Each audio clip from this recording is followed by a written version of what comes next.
కూటమి అభ్యర్థుల్ని గెలిపించండి పవన్ కళ్యాణ్. ప్రకాశం జిల్లా గిద్దలూరు పట్టణంలో శుక్రవారం జనసేన పార్టీ అధ్యక్షుడు పవన్ కళ్యాణ్ పర్యటించారు. పట్టణంలోని ఆర్టీసీ బస్టాండ్ సమీపంలో బహిరంగ సభ నిర్వహించారు. ఈ సభలో ఎన్డీఏ కూటమి అభ్యర్థులు, ఎమ్మెల్యే అభ్యర్థులు ముత్తంల అశోక్ రెడ్డి, ఎంపీ అభ్యర్థి మాగుంట శ్రీనివాసులు రెడ్డి, జనసేన పార్టీ ఇన్ఛార్జ్ బెల్లంకొండ సాయిబాబు, ప్రకాశం జిల్లా జనసేన పార్టీ ఇన్ఛార్జ్ షేక్ రియాజ్, గిద్దలూరు నియోజకవర్గంలోని 6 మండలాల నుంచి టీడీపీ, జనసేన, బీజేపీ కార్యకర్తలు భారీగా పాల్గొన్నారు. ఈ సందర్భంగా జనసేన పార్టీ అధ్యక్షుడు పవన్ కళ్యాణ్ మాట్లాడుతూ గిద్దలూరు నియోజకవర్గం అభివృద్ధికి నోచుకోలేదని అన్నారు.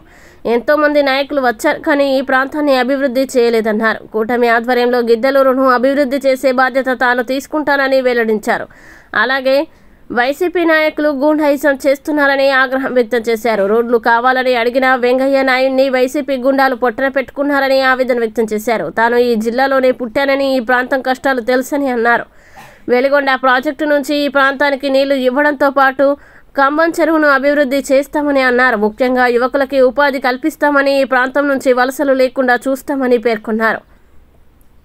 మాగుంట శ్రీనివాసులు రెడ్డి ఎంతో మంచివారని, తనకు చిన్నప్పటి నుంచే ఆయన తెలుసని చెప్పారు. ఇక ఒంటరిగా పోటీ చేసే సత్తా ఉన్న 5 కోట్ల ప్రజల భవిష్యత్తును దృష్టిలో ఉంచుకొని కూటమిలో కలిశామని తెలిపారు.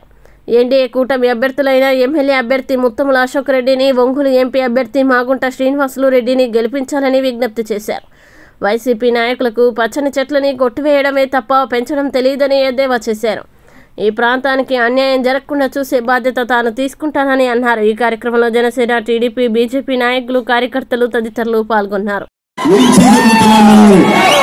ఎవడైనా సరే కల్తీ మందుని అమ్ముతున్న ఎవడైనా సరే మొక్కిన కాళ్ళు ఎరగొట్టి మనకు మోకాళ్ళని కనిపించి వాళ్ళకి వండిసి మాట ఈ తాపించిందా నిజంగా మా తాపించిందా మా కష్టాలు మా పుట్టాలు ఆయన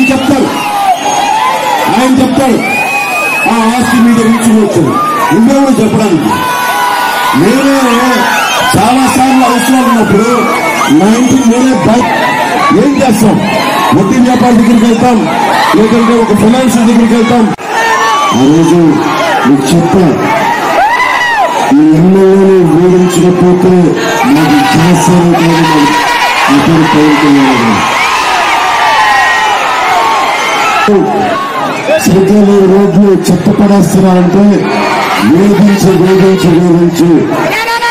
ఏదో వాళ్ళని ఆత్మహత్య చేసుకుని 2-3 ఒక పచ్చడి పసుపు కుంకుమతో బతకాల్సిన ఒక ఆడపడుచుని 4 బాధ్యులు